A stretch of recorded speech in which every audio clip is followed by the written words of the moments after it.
Binigay mo sa kanya ang iyong pag-ibig, oras at lakas.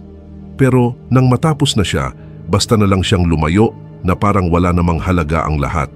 Ngayon, iniisip pa rin niya na ikaw ay na-stuck, na nag-i-scroll ka pa rin sa mga luma niyang litrato, umaasang magte-text siya ulit.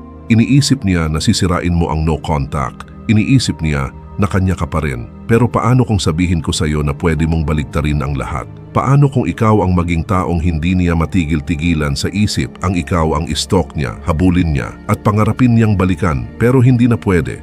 Sa mga modernong relasyon, baliko na ang dynamics ng kapangyarihan. Sanay ang mga lalaki na sila ang humahabol, nakikiusap at nagpapatunay ng sarili nila, habang ang mga babae ay nakaupo lang at pumipili ng option. Tapos na yan ngayon. Ito na ang iyong paggising. Ngayon ibibigay ko sa iyo ang plano para siya naman ang humabol sa iyo matapos ang no contact. Hindi ito tungkol sa paghihiganti, kundi tungkol sa pagbabago. Yayanigin nito ang lahat ng paniniwala mo. Kung handa kang lumakad sa bagong daan, mababago nito ang buhay mo. Una, hahabulin niya ang hindi niya makontrol. Alam ng bawat lalaking iniwan ng babaeng binigay niya ang lahat ang ganitong sakit, ang paulit-ulit na pag-check ng cellphone, ang pag-replay ng usapan nung naghiwalay kayo, ang sobrang pag-aanalisa ng bawat salitang sinabi niya, ang pagtataka kung ano ang mali at bakit siya nawala ng gana. Kahit ginawa mo na ang lahat ng tama, naging predictable ka. Mabilis kang sumasagot. Lagi mo siyang pinapalakas ng loob. Ginawa mo siyang prioridad. At unti-unti, sistematiko siyang lumayo. Bakit? Dahil ang kaya niyang hulaan, hindi na niya hinahangad. Ang lubos niyang nauunawaan, hindi niya hinahabol. At ang kaya niyang kontrolin, iiwan niya rin kalaunan. Naging parang emotional vending machine ka. Pindutin lang niya ang tamang buton at bibigay ka ng atensyon, aliw, oras at lakas. Pero ngayong wala ka ng kontak, hawak mo na ang pinakamapanganib na kapangyarihan na naranasan mo. Ang kawalan ng katiyakan. Hindi para sa iyo, kundi para sa kanya. Hindi na siya sigurado sa nararamdaman mo. Hindi niya alam kung hawak ka pa rin niya sa palad niya. Nagsisimula na siyang magduda sa halaga niya at sa lugar niya sa buhay mo. Dito na magsisimula ang siya ang humabol sa iyo. Hindi dahil naglalaro ka, kundi dahil sa unang pagkakataon, hindi ka na alipin ng emosyon.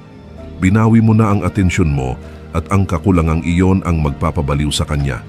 Dapat mong maintindihan, sa isip niya, ang lalaking hindi natitinag, hindi nagpapaliwanag, nawawala at umaangat, ay isang palaisipan na desperado siyang masagot. Hindi ka na ang taong sobra pa ring nagmamalasakit, kundi ang taong minaliit niya. Ang pagbabagong ito ay hindi tungkol sa pagiging malupit, kundi sa pagiging bihira. Ang pagkawala mo ang siyang lumikha ng presyur na hindi niya naramdaman nung lagi ka niyang kasama. Huwag mong ipagkamali ang pagkawala sa pag-iwas. Hindi mo siya iniiwasan, umaangat ka. Umaangat ka ng husto hanggang sa muling makita ka niya at hindi ka na niya makilala. Hindi mapait, hindi durog, kundi matagumpay. Doon magsisimula ang pagka-obsess niya. Sino na siya ngayon? Miss niya ba ako? May nakikita na ba siyang iba? Bakit hindi siya nagpo-post? Bakit hindi siya nagte-text? Habang mas matagal mong hindi sinasagot ang mga tanong na iyon, mas lalo kang nagiging makapangyarihan sa isip niya.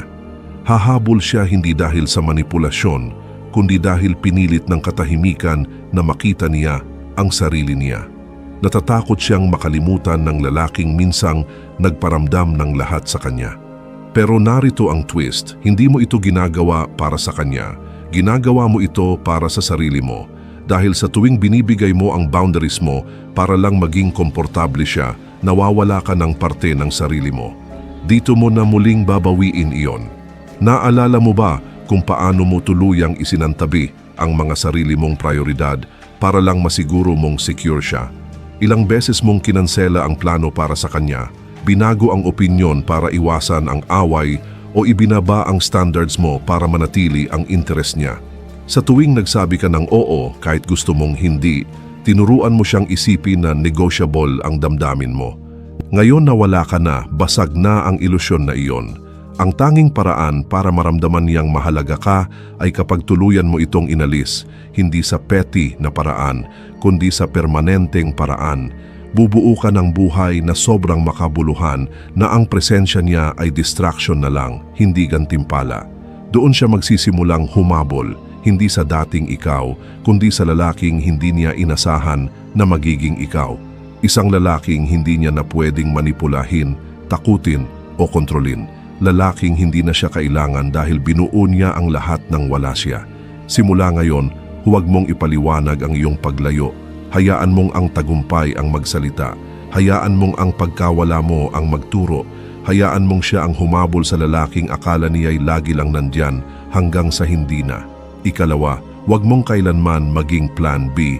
Walang mas malalim na pagtataksil para sa isang lalaki, kundi malaman na isa lang pala siyang option, hindi ang pinili.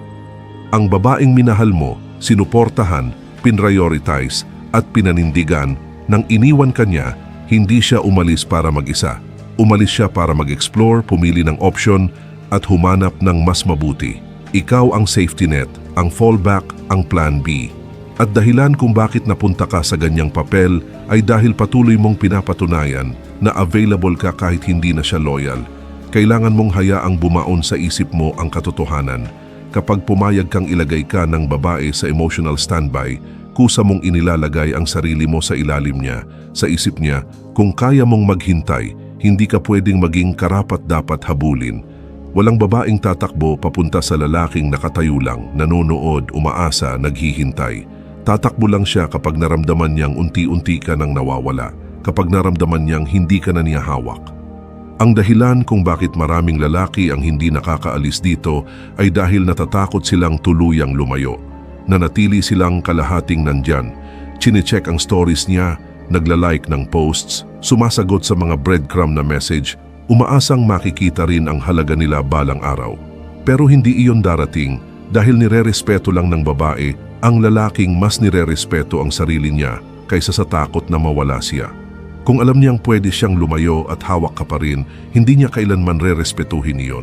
Maaari pa nga siyang bumalik, hindi dahil na-miss ka niya, kundi dahil hindi gumana ang una niyang pinili. At kung tatanggapin mo siya agad nang hindi siya pinaghihirapan, lalo mo lang pinatitibay ang paniniwala niya na lagi kang nandyan kahit ano pa ang gawin niya. Doon mo winawasak ang halaga mo. Kapag ginawa mong accessible ang sarili mo, matapos kanyang gawing option lang. Kaya anong gagawin mo? Titigil ka sa paghihintay, titigil ka sa panonood, titigil kang umikot sa mundo niya na parang satellite na naghihintay ng signal. Ikaw mismo ang magiging araw. Bubuo ka ng grabidad na sobrang lakas hanggang sa ang kahit sinong umalis ay muling maramdaman ang hatak ng nawala nila. Hindi dahil nag-text ka, hindi dahil nagmakaawa ka ng closure, kundi dahil naging sobrang puno at masaya ang buhay mo hanggang sa siya mismo ang magtanong kung mali ba ang desisyon niya. Gusto mong magsisi siya na iniwan ka? Ipakita mo sa kanya ang lalaking pwede sana niyang makuha pero hindi na niya pwedeng kontrolin. Nagsisimula ito sa boundaries. Nagsisimula ito sa katahimikan. Nagsisimula ito sa disiplina. Kapag nag-text siya, huwag sumagot. Kapag nag-like siya, huwag pansinin. Kapag nang-flirt siya, huwag patulan. Gawin mong patunayan niya ang lahat. Gawin mong paghirapan niya ang lapit sa'yo. Dahil kapag nawalan siya ng access at nakita niyang umaangat ka nang wala siya, doon nababaligtad ang sitwasyon. Magsisimula siyang kabahan, magsisimula siyang humabol, magsisimula siyang magtanong sa sarili, pero ikaw, mananatili kang matatag, mananatili kang kalmado, mananatiling hindi available sa kaguluhan niya dahil ang kapayapaan mo ay hindi na pwedeng ikompromiso.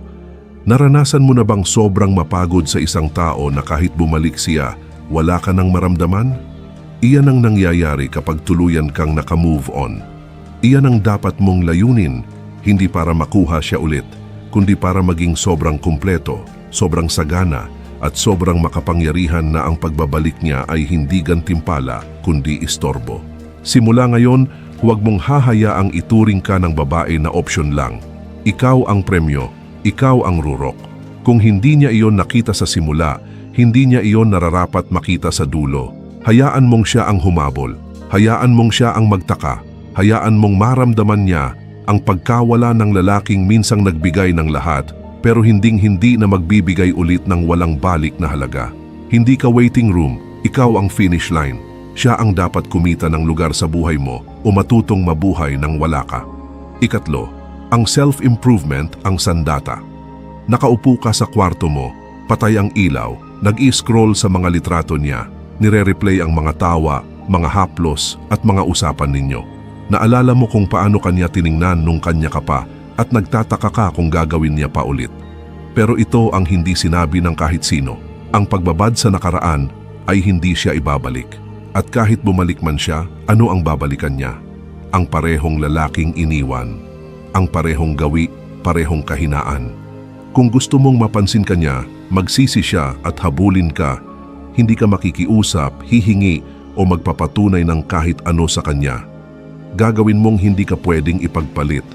Gagawin mong ikaw ang lalaking akala niya ay mapapalitan pero na-realize niyang hindi pala. Ang self-improvement ay hindi tungkol sa six-pack abs o dagdag followers. Tungkol ito sa disiplina, focus at mastery. Ikaw ang lalaking gumigising na may plano, hindi sakit, na ginamit ang heartbreak hindi para malunod, kundi para bumangon, na ginawang reps ang bawat luha at gasolina ang bawat rejection. Isipin mong pumasok ka sa isang silid makalipas ang ilang buwan mula nang i-ghost ka niya at hindi ka na niya makilala. Mas kalmado ang enerhiya mo, mas matalim ang mga salita mo, mas matatag ang tindig mo. Ramdam niya agad, hindi na ako kailangan ng lalaking ito. Muling binuo niya ang sarili niya. At ang takot na hindi na siya mahalaga sa lalaking minsan ay kanya, iyan ang magtutulak sa kanyang humabol. Pero walang mangyayari rito kung hindi ka mananagot. Oo, nasaktan ka niya. Oo, iniwan ka niya. Pero ang tanging hawak mo ngayon ay kung gaano kataas ang aangat mo matapos mahulog. Simulan mo sa katawan mo. Pwedeng magsinungaling ang isip pero hindi ang katawan. Sanayin ito, pakainin ng tama, panoorin itong mag-evolve. Doon susunod ang isip mo, magbasa araw-araw, putulin ang distractions, patayin ang cellphone at isulat ang hinaharap mo linya kada linya. Magtakda ng goals na nakakatakot at sugurin ang mga iyon na parang nakasalalay ang buhay mo dahil nakasalalay nga. Kapag tumigil ka ng mangailangan ng validation mula sa kanya at nagsimula kang mag-ipon ng maliliit na panalo, lilikha ka ng aura. Ang aurang iyon ang magsasalita ng mas malakas kaysa anumang DM, anumang sorry o anumang quote na pwede mong i-post. Sumasigaw ito, nakabangon ako, umangat ako. Ngayon, ang nakakaakit lang sa akin ay ang umaayon sa halaga ko. Naranasan mo na bang sobrang tutok sa sarili mo na nakalimutan mo na ngang i-check ang story niya? Doon nakatira ang kapangyarihan. Doon babaligtad ang sitwasyon. Doon ka dadaan sa harap niya, malinis, determinado, kontrolado at mararamdaman niya ito sa kaluluwa niya. Hindi ka na matitinag dahil ang paglalakbay na ito ay hindi tungkol sa paghihiganti. Tungkol ito sa muling pagkabuhay na wala sa kanya ang lalaking nagmahal sa kanya. Nakikita niya ngayon ang lalaking nagmamahal sa sarili. At iyon ang hindi niya kayang tapatan. Ang self-improvement ay hindi pansamantala. Hindi ito phase. Ito na ang bagong baseline mo. Ang buhay na bubuuin mo mula sa sakit na ito ay magiging pamantayan ng lahat. Pero mangyayari lang kung sisimulan mo ngayon. Wala nang scrolling, wala nang paghihintay. Bumangon ka, mag-training, magtayo, mag-evolve. Hayaan mong maramdaman ng mundo ang pagkawala mo hanggang sa matutunan nilang paghirapan ang presensya mo. Hayaan mong matutunan niya ang pinakamahirap na aral. Ang lalaking nawala niya ang siya ngayong lahat ng hinahangad niya nang wala siya. Ika-4, social proof ang sisira sa kumpiyansa niya. Darating ang sandali, mga araw, linggo o buwan matapos ang no contact na madadaanan niya ang profile mo. At sa unang pagkakataon, tatama sa kanya. Hindi ka na-stuck, hindi ka naghihintay, naka-glow up ka, nakangiti ka, at hindi ka nag-iisa. Yung isang post, isang litrato, isang story, iyon ang sisira sa kanya dahil ngayon nakikita niya na may ibang mga babae na natatawa kasama ka, napapansin ka, nakikitang nasa tabi mo, biglang yayanig ang pedestal na minsan niyang inakyat. Kailangan mong maintindihan, hindi lang takot ang babae na mapalitan, takot siyang makalimutang publiko. Kapag na-realize niya na nagpatuloy ang buhay mo nang wala siya, at hindi lang basta nagpatuloy kundi gumanda pa, magsisimula siyang kabahan. Sa isip niya, inaasahan niyang mahihirapan ka, inaasahan niyang guguho ang mundo mo. Pero ngayon nakikita ka niya sa litratong iyon, malinis ang gupit, may kumpiyansa ang tindig, napapaligiran ng enerhiya na sumisigaw, nakabangon na ako. Doon niya marirealize na baka nagkamali siya. Ito ang totoo. Hindi mangyayari ito kung nagtatago ka, kung nag-ghost ka dahil sa sakit, kung dinidelete mo ang posts para hindi ka makita. Kailangan mong baliktarin ang script. Ipakita mo ang buhay mo, hindi para sa kanya, para sa iyo. Ang social proof ay hindi tungkol sa pag-flex. Tungkol ito sa pagpapakita ng katotohanan. Mas mabuti ka na. Nag-e-evolve ka. Napapansin ka. Hindi ka na umiikot sa emotional niyang galaxy. Ikaw na mismo ang araw. Naranasan mo na bang mag-post ng simple lang tulad ng nasa rooftop dinner ka o palabas ng gym at bigla na lang niyang like ng story mo, mag-comment o mag-text out of nowhere? Hindi iyon coincidence. Ego check iyon. Tinetest niya kung naka-move on ka na, kung may pumalit na sa kanya. Habang mas hindi siya sigurado, mas nagiging desperado siya. Pero ito ang mission mo. Huwag kagatin, huwag magpaliwanag, huwag mahulog sa bitag. Tuloy-tuloy lang sa pag-angat. Mag-post ng may saysay. Maging intentional. At higit sa lahat, gawin ito ng totoo. Huwag magpanggap ng kaligayahan. Bumuo ka ng buhay na ipinagmamalaki mo kahit wala ang atensyon niya. Kung gusto mong umikot ang isip niya, ipakita mong hindi ka na umiikot sa kanya. Ipakita mong ang lalaking akala niya'y kailangan siya para sa kumpiyansa, ngayon ay pinupuri, hinahabol at binibigyang halaga ng iba. At hindi mo man lang siya pinapansin. Doon sisimulang pumasok ang pagdududa. Doon siya magtatanong. Doon magsisimula ang habulan. Dahil walang babaeng gustong makita na ang lalaking iniwan niya ang siya ngayong pinipili ng lahat ng ibang babae. Hayaan mo siyang manood. Hayaan mong maramdaman niya. Hayaan mong pagsisihan niya.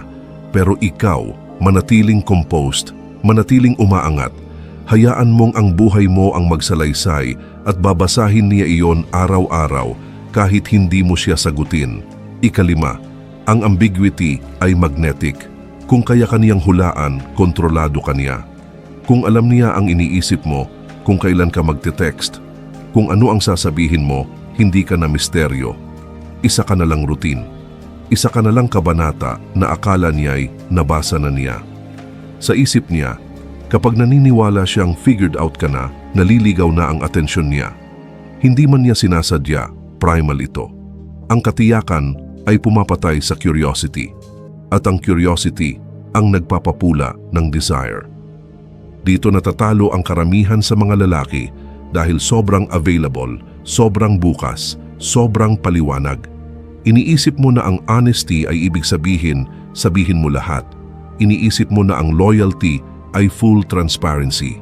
Pero ang ginagawa mo ay tinatanggal ang mismong edge na kinahiligan niya nung una, ang excitement nung hindi niya alam kung paano ka magre-react, kung saan siya nakatayo, nung ramdam niya ang hatak ng atensyon mo nang hindi sigurado kung hawak niya talaga ang puso mo.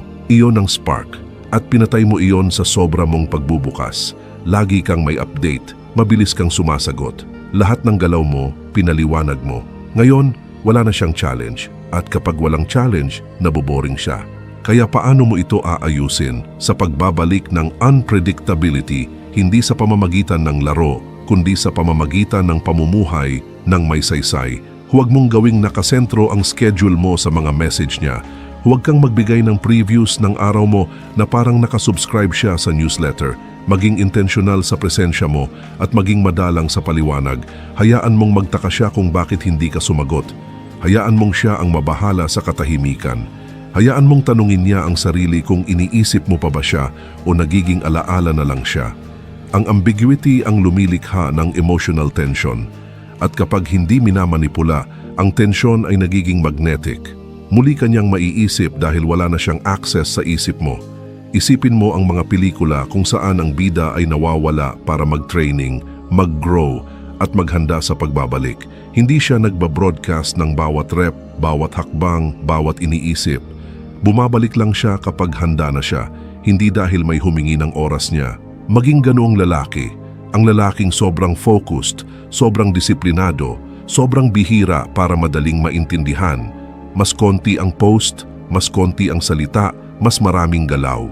Gumawa ng impression na laging may nangyayari behind the scenes na hindi niya pwedeng makita maliban kung karapat-dapat siya sa access. Gawin mong paghirapan niya ang bawat detalye, bawat sagot, bawat piraso ng enerhiya mo.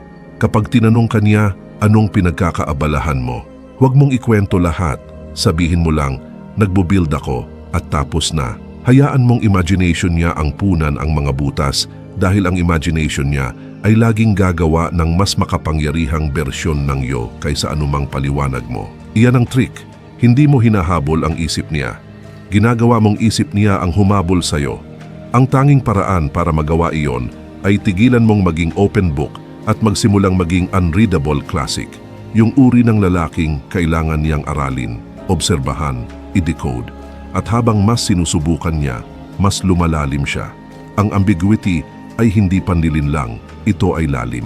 At ang lalim ang dahilan kung bakit hindi ka makakalimutan. Ika-6, tigilan ang pagre-reward sa breadcrumbs niya. Nararamdaman mo iyon, yung kilig kapag biglang nag-light up ang screen mo sa pangalan niya matapos ang mga araw o linggo ng katahimikan. Siguro, hey, o iniisip kita, o kahit random na litrato. Tumalon ang puso mo, bumilis ang isip mo. Nag-reach out siya, baka gusto niya akong balikan. Baka ito na iyon. Pero ito ang katotohanang sumisira sa ilusyon ng karamihan sa mga lalaki. Ang message na iyon ay hindi affection, hindi ito pagmamahal. Isa lang itong breadcrumb, isang test. Hindi siya totoong nagtatangkang makipag-reconnect. Gusto lang niyang alamin kung emotionally available ka pa rin. Gusto niyang makita kung mabilis ka pa ring sasagot, kung ibubuhos mo ulit ang energy mo sa kanya. At kapag ginawa mo iyon, mawawala na naman siya. Bakit? Dahil pumasa ka sa test pero nabigo ka sa sarili mo. Ibinigay mo ang validation na kailangan niya. Pinatunayan mong hawak pa rin niya ang isang parte ng iyo. Ngayon na napakain na ang ego niya, aalis na siya ulit.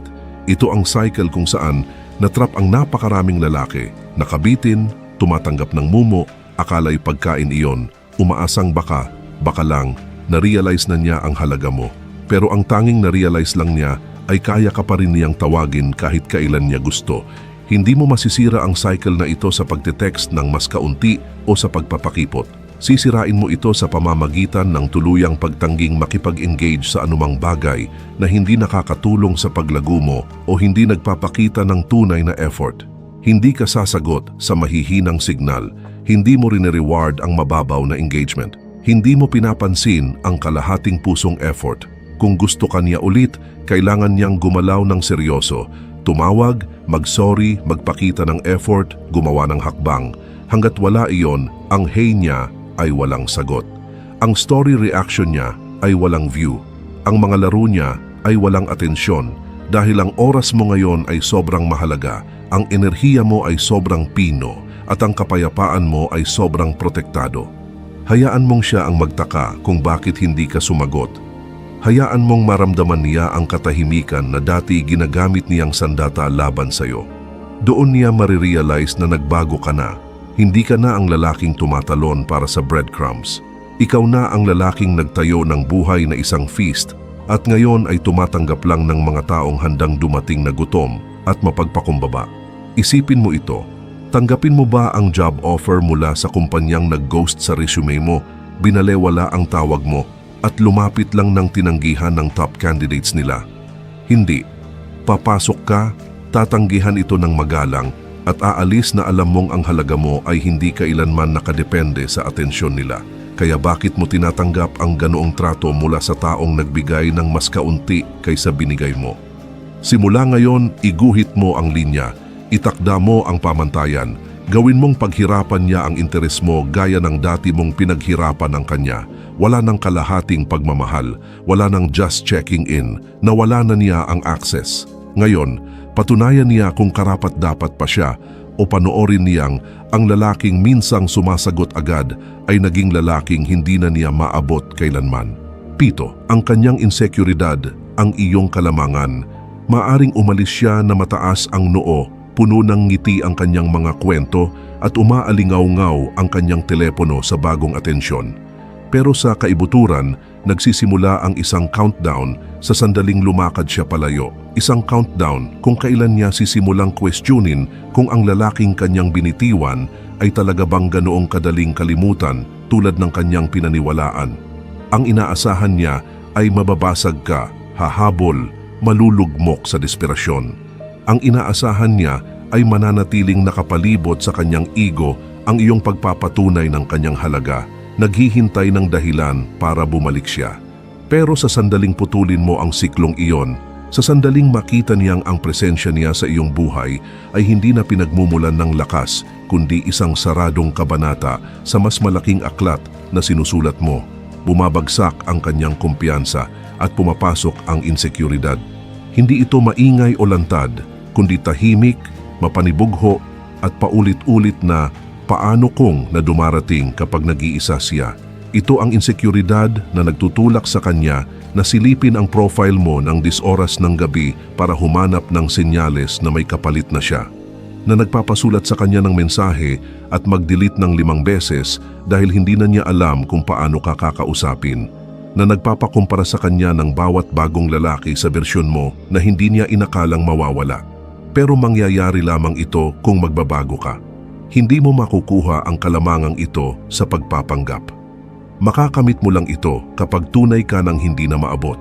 Kapag bumuo ka ng buhay na napakamakapangyarihan, napakabuo at puno ng layunin na kahit bumalik siya, ang lalaking makakaharap niya ay hindi na natitinag. Gusto mong questionin niya ang sarili niya. Gusto mong magduda siya sa kanyang halaga. Dapat alisin mo ang kakayahan niyang maapektuhan ang iyong damdamin, focus at direksyon. Kapag napansin niyang hindi ka na nati-trigger, hindi ka na niya hawak, at ang realidad na iyon ang gigiba sa pundasyon ng kanyang kumpiyansa. Ang insekuridad para sa kanya ay hindi nagmumula sa iyong galit. Nagmumula ito sa iyong kawalang pakialam. Sa nakikita niyang hindi ka na kailangang magpaliwanag, mag-react o magpatunay ng anuman.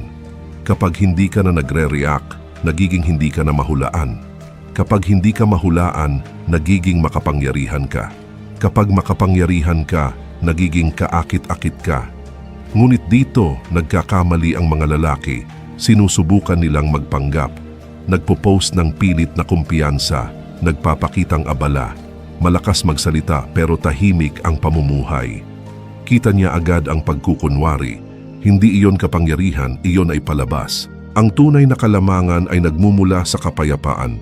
Mula sa kaalaman na ibinigay mo ang lahat ng makakaya mo at naglakad palayo, hindi dahil natalo ka, kundi dahil nilampasan mo na ang dating bersyon ng sarili mo na nangangailangan sa kanya. Iyon ang lalaking magiging obsession niya. Iyon ang lalaking hahabulin niya. At ang ironya, sa oras na siya ang magsimulang humabol, madalas iyon ang oras na marirealize mong hindi mo na siya gusto. 8. Manatiling kalma. Kapag sinusubok ka niya, darating ito, ang pagsubok. Sa oras na hindi mo inaasahan, bigla siyang magpaparamdam. Hindi para muling kumonekta, kundi para makita kung emosyonal ka pa rin kanya. Magpapadala ng simpleng mensahe, isang kanta, magre-react sa iyong story, o magpo-post ng selfies at stories na malinaw na para sa iyo. Hindi dahil namimiss ka niya, kundi dahil gusto niyang makita kung kaya ka pa rin niyang kontrolin. Ito ang pagsubok na dapat mong ipasa. Hindi sa galit, hindi sa laro, kundi sa pagpipigil, sa poise at sa hindi matinag na pagdidetach. Ang tunay niyang sinusubok ay ang iyong paglago. Nagtatanong siya kung ikaw pa rin ba ang parehong lalaking kaya niyang pasayawin gamit lang ang isang salita, isang tingin o isang text. Alam ito ng bawat lalaking dumaan sa no contact, ang sandali na mabibitag kang makipagbalik loob. Muling ipaalala sa kanya na mahalaga pa rin siya, muling ipakita na nagmamalasakit ka. Pero tanungin mo ang sarili mo, ano ba ang pinapatunayan mo at para kanino? Hindi siya nag-check noong basag ka, noong nagdududa ka sa sarili mong halaga, noong binubuo mong muli ang iyong espiritu sa dilim. Kaya ngayong maliwanag na muli at iba ka nang gumalaw, bakit siya pa ang may karapatang subukan ang progreso mo na para bang laro lang? Hindi. Ito ang sandali na panindigan mo ang linya. Hindi ko ibig sabihin ay manahimik dahil sa puot, kundi dahil sa paggalang sa sarili, dahil sa pagkilala na ang kapayapaan mo ay hindi na pwedeng galawin. Kapag tinangka niyang guluhin ka, huwag mo na lang patulan. Hayaan mo siyang sumigaw sa kawalan. Hayaan mo siyang umakit at panoorin mong hindi ka pumapansin. Ang tunay na lakas ay hindi nasusukat sa konfrontasyon, nasa pagpipigil ito. Sa kakayahang piliin ang kapayapaan kaysa ang pagpapatunay. Kapag hindi ka nag-react, kapag nanatili kang kalmado, nakapokus at walang pakialam, doon baliktad ang laban. Siya ang nagsisimulang malito. Siya ang nagsisimulang magduda. Siya ang nagsisimulang sumubok ng mas matindi, umaasang bibigay ka. Kapag hindi ka bumigay, siya ang mababasag dahil ang lalaking kaya niyang manipulahin noon ay wala na. Ang binatang dati sumasagot agad-agad ay isa na ngayong lalaking masyadong nakapokus para matinag. Naiintindihan niyang hindi na niya hawak ang emosyon mo. At ang pagkawala na iyon, ang emosyonal na kalayaan, ang hindi matinag na kontrol, hindi mo iyon nakuha sa pagbabasa ng libro o pakikinig sa mga guro. Nakuha mo iyon sa pagupo kasama ng iyong sakit, sa pagtangging bumigay, sa muling pagbangon ng walang kapaitan. Ngayon, ang katahimikan mo ay hindi nagmumula sa galit, nagmumula ito sa mastery. Kapag napagtagumpayan mo ang sarili mo, wala nang pagsubok na makakaundo sa iyo. Walang mensahe ang makakahila sa iyo pabalik. At habang mas tumatagal kang kalmado, mas lumalakas ang tensyon. Mas nararamdaman niyang hindi kanya kayang galawin. Walang mas nakakapagpahabol sa isang babae kaysa sa lalaking nananatiling hindi matinag kahit ibato niya ang lahat ng emosyonal na pasabog niya. Kaya tandaan mo ito, bawat pagsubok ay imbitasyon pabalik sa kung sino ka dati. Ang trabaho mo ay tanggihan ito sa bawat oras. May grasya, may lakas, at may tingin sa mata na nagsasabing, hindi na ako ang lalaking iniwan mo. Siyam, hindi ka na ang parehong lalaki. Umalis siya sa paniniwalang mananatili kang pareho, na maiiwan ka sa bersyon ng sarili mo na kilala niya. Sabik, reaktibo, laging available. Lumakad siya palayo ng puno ng kumpiyansa dahil noong huli kanyang nakita, nakasayaw ka pa rin sa kanyang emosyonal na ritmo. Naghahanap pa rin ng kanyang pag-apruba, umaasa pa rin na maayos ang sirang relasyon. Pero lumipas ang panahon at nagbago ka, hindi para sa kanya kundi para sa sarili mo. Nagising ka sa brutal na katotohanan na ang pagiging mabuting lalaki ng walang boundaries ay hindi sapat. Na ang pag-ibig na walang respeto sa sarili ay wala kundi emosyonal na pagkaalipin. Kaya bumuo ka muli, nag-gym ka hindi lang para gumanda ang katawan, kundi para lumakas. Tinalikuran mo ang mga distraksyon hindi lang para maging mas focus, kundi para protektahan ang iyong enerhiya. Pinalibutan mo ang sarili mo ng mga hamon, ambisyon at disiplina. Sa bawat araw na lumipas, unti-unting namatay ang lumang bersyon mo hanggang isang araw, tumingin ka sa salamin at hindi mo na nakilala ang lalaking nakatitig pabalik. Mas matalim, mas kalmado, mas uhaw. At higit sa lahat, hindi ka na nangangailangan sa kanya. Iyon ang bersyon na hindi niya inakalang iiral. Kaya noong nag-check-in siya, nagpadala ng mensahe, o kahit nang makita kanya sa pagkakataon, naramdaman niya ito, ang pagbabago, ang lamig, ang paglago, ang pagkahinog. Hindi ka na ngumingiti ng pareho, hindi ka na lumalapit, hindi ka na nagpapasunod. At iyon ang higit niyang kinatatakutan dahil ngayon, sa unang pagkakataon, siya ang hindi sigurado. Siya ang humahabol. Siya ang sumusubok unawain ang lalaking hindi na umiikot sa kanyang pagpapatunay. Dito tuluyang nababaliktad ang dynamics, hindi dahil inensayo mo ito, kundi dahil pinaghirapan mo. Maaring pareho pa rin ang itsura niya, paraan ng pagsasalita at taktika, pero hindi ka na pareho. Hindi ka na bumabagsak sa breadcrumb texts, hindi ka na nadadala sa paulit-ulit na argumento, hindi ka na naghahanap ng closure dahil natagpuan mo ang kapayapaan sa loob mo. At ang kapayapaan na iyon ang dahilan kung bakit ka delikado. Ang babaeng akala niya ay maaari niyang iwanan at balikan kung kailan niya gusto ay kailangan ngayong humarap sa lalaking hindi na niya maaabot. Hindi dahil binlock mo siya, kundi dahil umangat ka na lampas sa kanyang abot. Ang katotohanang iyon ang hindi matatawarang paglago. Iyon ang gigiba sa kanya. Iyon ang magpapahabol sa kanya. Pero sa oras na yon, hindi ka na naghahabol sa kanya, naghahabol ka na ng greatness. At kung gusto niyang maging bahagi ng paglalakbay na iyon, dapat niyang patunayan na nagbago rin siya, hindi sa salita, kundi sa gawa. Kung hindi, mananatili siyang eksakto kung saan kanya iniwan, at ikaw, sobrang layo na para bumalik.